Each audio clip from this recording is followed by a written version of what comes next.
Hey everyone, welcome to Solving the Mystery of Fromville. I will be discussing from Season 2, Episode 8, Forest for the Trees. So starting off in the beginning of the episode, Kenny had a dream and is finally seeing what others are seeing. But it seems that the dream is becoming a reality because one of the bugs had burned him on his arm. And when he woke up, that same burn was on his arm. So he's basically is actually feeling it in his dream, but in reality it's like it's bringing something out of him. Jim had a theory if he used Randall's drone to see how far it would go, and it seems that that theory didn't work. Randall is being Randall. He thinks it's an experiment and someone in that town is in on it. I blame Jim for this because if Jim wouldn't put that nonsense in his head, I don't think Randall would even thought of what if this whole town was an experiment, or what if these people were in on it all along. Victor stops by and gives Ethan a coat, and as I said in my past videos, the climate is changing and fall will be coming soon. I don't think Victor is the mole. Many people think that he is because he knows the town, but Victor has been in the town for so long that he knows the ins and out of everything. Not to mention the boy in white has been telling him things about what's going to happen. So, well, some audiences will think that Victor is a mole because he knows everything, but that doesn't mean anything at all. You know, Victor has been in this town, and like he said in the episode, that is his home. He doesn't have no one to turn to. He doesn't have any family. So for people to say that he's a mole, I highly doubt it. Tabitha had a conversation with Victor about why he didn't tell Jade about the symbols. He stated that it's not good to ask questions. People shouldn't go looking for answers because they don't come back. Victor thinks there's no way out of town. He doesn't want to remember, but he said there were pictures that might help him to remember. Tabitha asked do he know where those pictures are, and he stated yes. I think that Victor had dealt with a lot of trauma, and when you deal with trauma and pain, you don't want to remember all the bad things that happened, and that is the reason why Victor doesn't want to tell his story of what happened that day.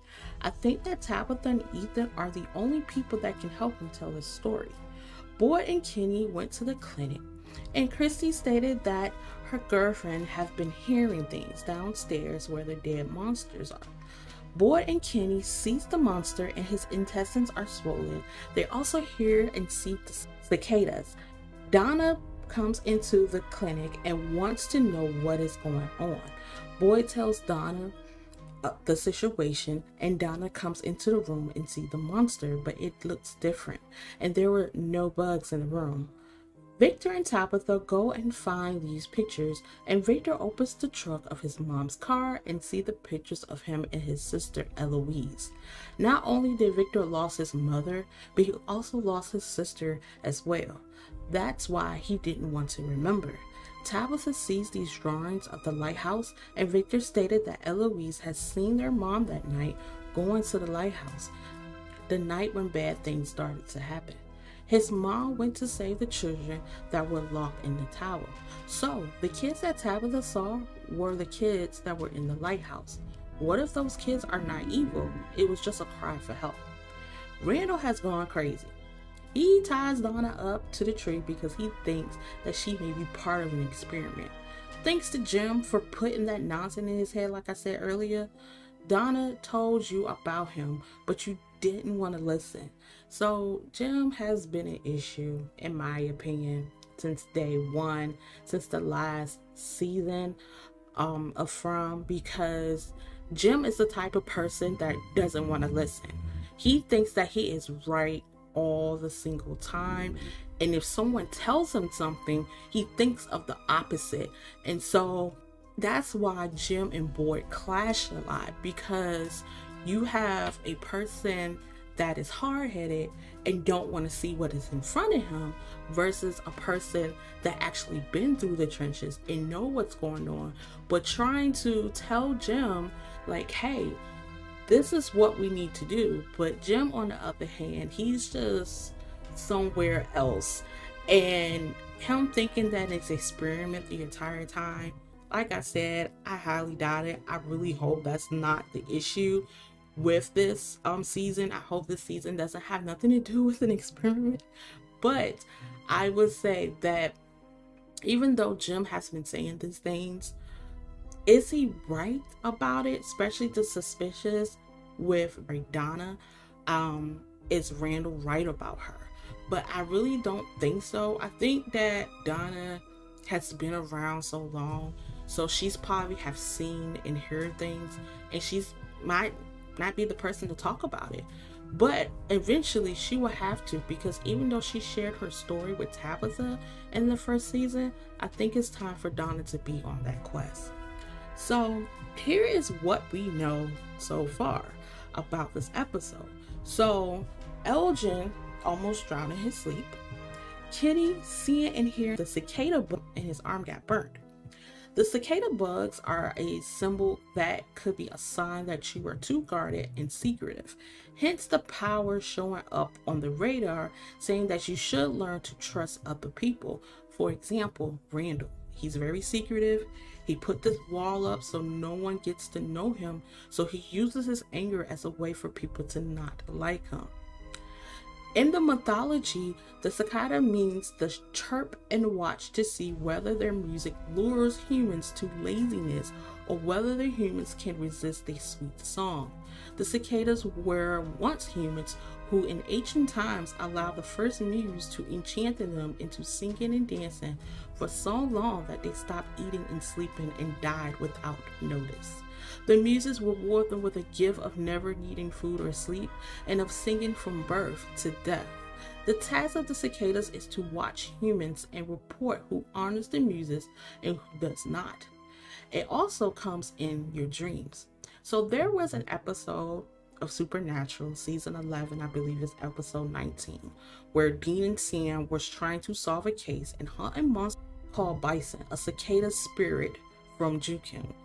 It's a myth throughout to protect the camphor trees. The word bison had a wide array of meanings, but one of those meanings was including humankind. However, the spirit itself is most often depicted as a woman. Bison is also thought to take the form of cicadas. As the guardians of camphor trees, when people enter the forest to search for camphor, bison will be there every step of the way to keep them from it. However, it's still possible to attain it through the combination of trickery.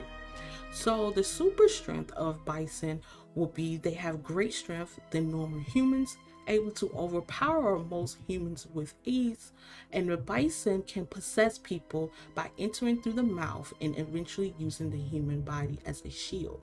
I think that at the end of last episode, when Elgin was drowning in the bathtub and he sees that woman, I think that woman is a bison. I don't think that that woman is Fatima. I know people on social media say that's Fatima because of the, I believe, a gown that she had wore and it looked just alike and her facial features and stuff like that. But I don't think that is it. I think she is a bison like this photo right here. So if you can look at the bison from Supernatural and then the lady from they have the similar features with the cheekbones and the eyes, and I really think that this person that Elgin seen is the bison because one is kind of humankind, and then two, you know, it's with the cicadas, so they go hand in hand. And I do believe that that's what the creature's name is, or that's what the monster is. So I know in the beginning that Kenny had a phone call and there was like a nursery rhyme that says they touch, they break, they steal, no one here is free, here they come for three unless you stop the melody. So I'm guessing 3 people, of course. I guess 2 people, which is Elgin and Mari, because Elgin basically possibly was the one that was stealing the food. Same thing with Christy's girlfriend, Mari. She was stealing the medicine. I'm not too sure who the third person is. I do not think it's Boyd because Boyd already went on his quest. I think it's time for other new people that needs to go on this quest and solve this mystery. I really enjoyed episode 8. I thought it was really good. It was more detailed, a little bit more dialogue than usual, but I'm fine with that because the more dialogue, the more clues that we get. So let me know what you think of the episode 8 and the theories, and thank you so much for watching my channel. Make sure you like and subscribe, and until then, see you later.